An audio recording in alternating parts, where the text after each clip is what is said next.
I'm Brittany Lewis with Forbes Breaking News. Senators Bob Menendez and Cory Booker got into a Senate floor debate with Senator Rand Paul on Thursday. The moment came after Menendez urged his colleagues to support his legislation to provide additional safety and privacy measures for federal judges. Paul objected, citing that he wants to add additional protections for members of Congress. In impassioned remarks, Senator Cory Booker said that Paul's objection is wrong. Booker directly implored the Kentucky lawmaker to, quote, "Please let this go," before promising to work on a separate bill to address his concerns. Watch the full moment here. The senator from New Jersey is recognized. Mr. President, I come to the floor once again today to seek unanimous consent for the passage of the Daniel Anderl Judicial Security and Privacy Act of 2021. Mr. President, I say once again because a little over a month ago I came to the floor seeking unanimous consent for the same exact bill, which was reported out of the Senate Judiciary Committee last December with overwhelming bipartisan support, and whose namesake is Daniel Anderl, the 20-year-old son of U.S. District Court Judge Esther Salas. Judge Salas is in the gallery today, hoping we can come together as a body to deliver real solutions to honor her family by ensuring that no federal judge or their family experience the same violence that she and her family faced. 1 year, 10 months, and 27 days ago, her son Daniel was brutally murdered by a gunman who targeted Judge Salas for her gender, her ethnicity, and because he could not accept her judgment in a case that reached her court. Every single day since July 19th of 2020, Judge Salas and her husband Mark have endured the immense grief of burying their only son. Mr. President, no parent should have to experience such a devastating loss. Yet in the face of so much pain, Judge Salas has channeled it into purpose, embarking on a personal mission to increase the safety and privacy of her fellow judges and their families. The murderer was able to carry out this horrific hate crime using publicly available information, tracking down Judge Salas to her home in New Jersey, gravely injuring her husband, and murdering Daniel in cold blood when he answered the door. As I said the last time I came to the floor seeking unanimous consent, no parent should have to experience such a devastating loss.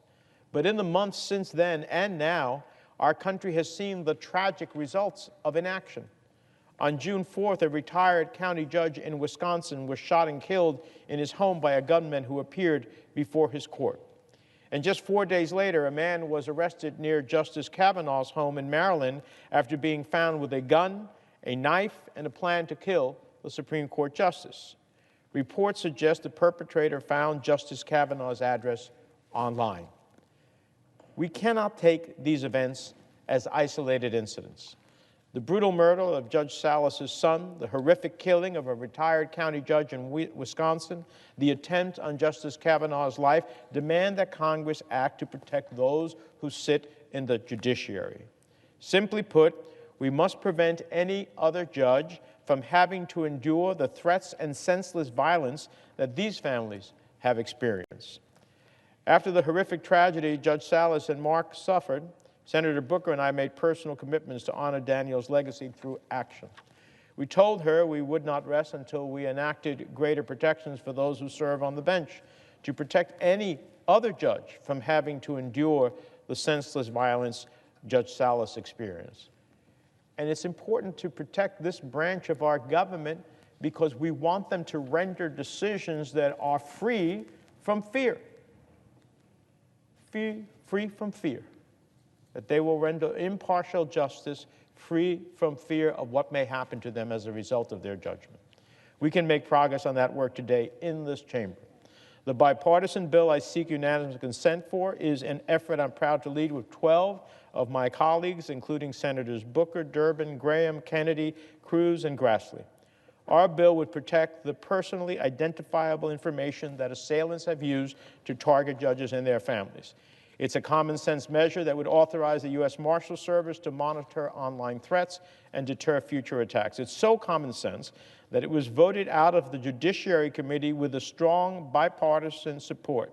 I'm talking about a 21-0 vote in the affirmative. It's so common sense that it should build on the work the Senate just did a month ago when it fast-tracked important safeguards for Supreme Court justices and their families. I'll say it again. Nearly a month ago, the Senate acted here in mere minutes to increase protections for Supreme Court justices, protections that were proven to be necessary when police apprehended Judge Kavanaugh's would-be assailant. Yesterday, our colleagues in the House of Representatives voted to pass that bill. Today, we should take steps to protect all federal judges. There's simply no explanation or justification to protect Supreme Court justices while delaying legislation to protect judges at every level of the judiciary who face the same, if not greater, risks. No judge in America should have to fear for their lives and the safety of their family as they work to uphold the Constitution, our democracy, and ensure all people have equal justice under the law. We've seen the consequences of inaction over the previous month. But we have an opportunity to act in this moment and advance our bipartisan bill, the Daniel Androl Judicial Security and Privacy Act, which has continued to garner support. This isn't a partisan issue. This bill is not about right or left. It's about right and wrong. Once again, I ask my Senate colleagues to let us honor the life and memory of Daniel Androl with decisive action and resolve. Let's do the right thing to honor Daniel's legacy and unanimously pass this legislation named after him. So, Mr. President, as if in legislative session, I ask unanimous consent that the Senate proceed to the immediate consideration of calendar number 190 S2340. Further, that the committee-reported substitute amendment be withdrawn, the Menendez substitute amendment at the desk be considered and agreed to, the bill as amended be considered read a third time and passed, and that the motions to reconsider be considered made and laid upon the table. Is there objection? Mr. President, The senator from Kentucky is recognized. reserving the right to object. For a year and a half, we've been offering my colleague a compromise and to pass this bill. We could pass this bill today immediately. All we've been asking is that it not only protect federal judges, but protect members of Congress as well. I haven't heard a cogent or even any argument for why it couldn't. It's a very simple compromise. To pass things unanimous takes compromise, takes people coming together and people agreeing. But there hasn't been any movement, there hasn't been any compromise, and I'm still open. We could pass this today if you include members of Congress. If recent years have taught us anything, it is that members of the legislative branch need protection as well as the judiciary. That was clear in 2011 when Congresswoman Gabby Giffords was tragically shot while she was doing the most important part of her job, meeting with constituents. Words cannot express how happy and inspired I was to see that Congresswoman Giffords was in the chamber with her husband, Senator Kelly, when he was sworn in as a member of this body. But words also cannot express the pain felt by the families of the people who were killed that day and wounded. That should have been a wake-up call to protect members of Congress and in doing so better protect the people around them. But just a few years later, a shooter nearly killed Congressman Steve Scalise during the practice for the charity baseball game. I was there. A young man was shot 10 feet from me. I said at the time that our lives were saved by the Capitol Hill Police. Had they not been there, things could have been much worse. Extending the provisions of this bill to members of Congress would better protect us and our families and our constituents. I've been offering this for 2 years. My amendment, which I will offer for unanimous consent, simply extends the same protections it would offer to the judicial branch to the legislative branch. This is not a new request. In December 2020, when we discussed this bill on the floor, I offered this compromise. I said I would work together with the other side to try to get a bill that we could pass. But we haven't gotten anywhere. If we want this to pass, let's compromise. Let's come together and figure out a way that we can get this to pass.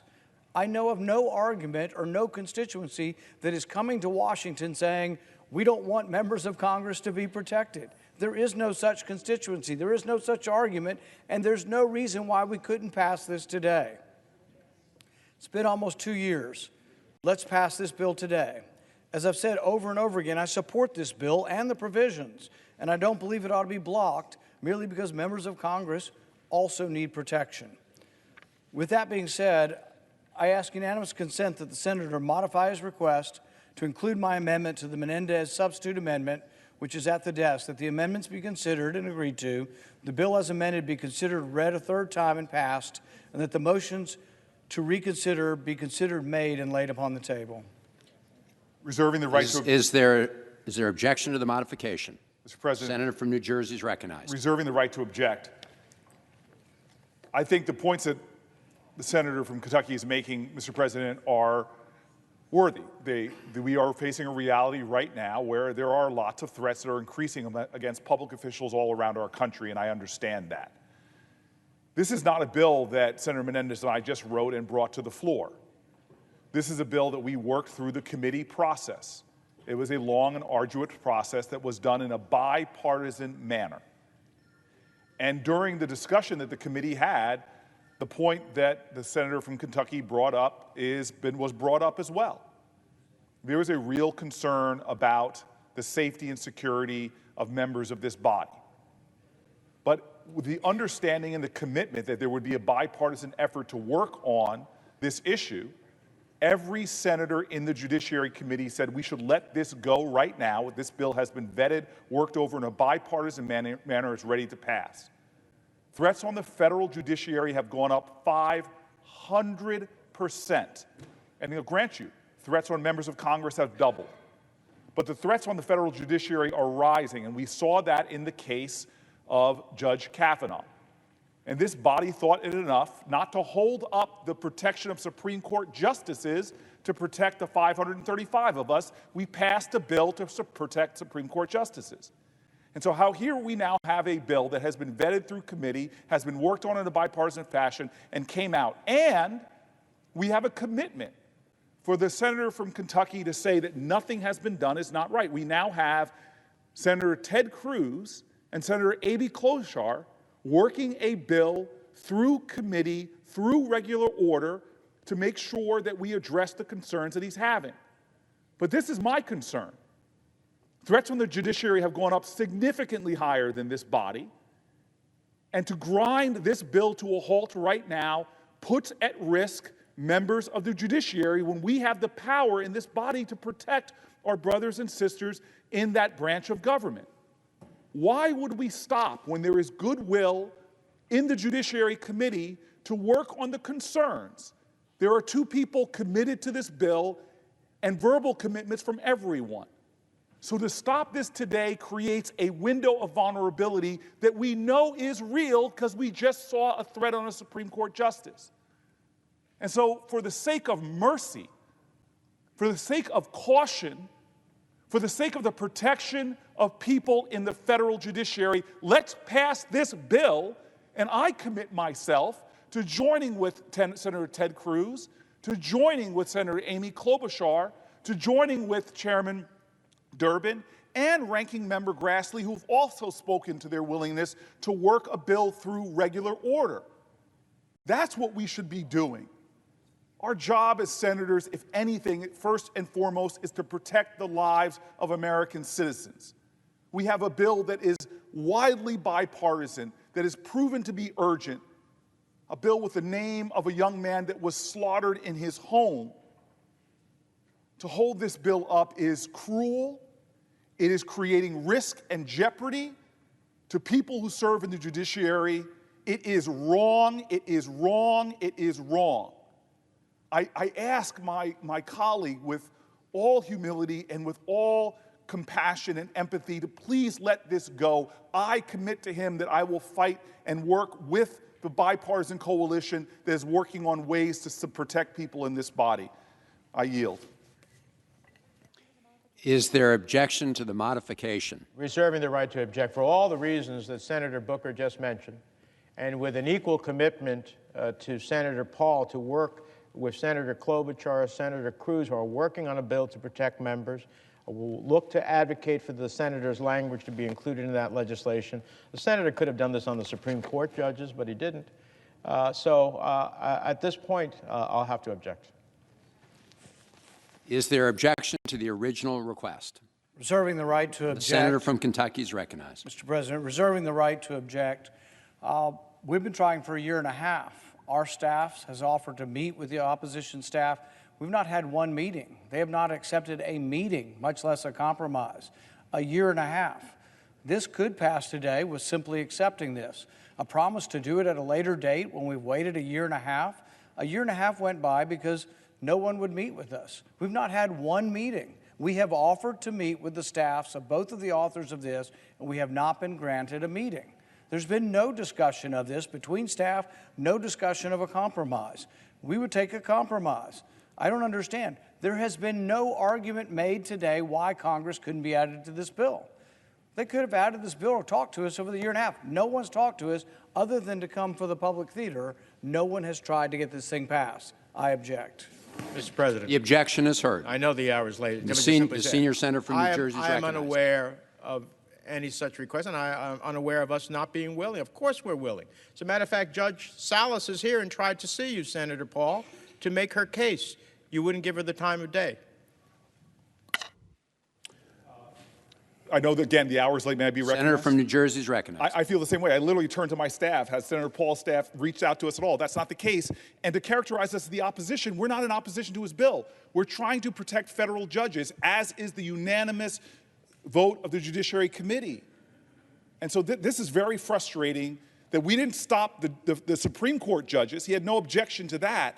But for some reason, other members of the Judiciary, I just find that problematic. I'm willing to meet with him. I'm not in opposition to his bill. The meeting that should be had, I will do it, but with the two sponsors of a bill to protect the United States Senate. But to hold up the protection of other fellow citizens because we're not getting protection, to me, does not mark the nobility of this body and the self-sacrifice of this body. I yield the floor.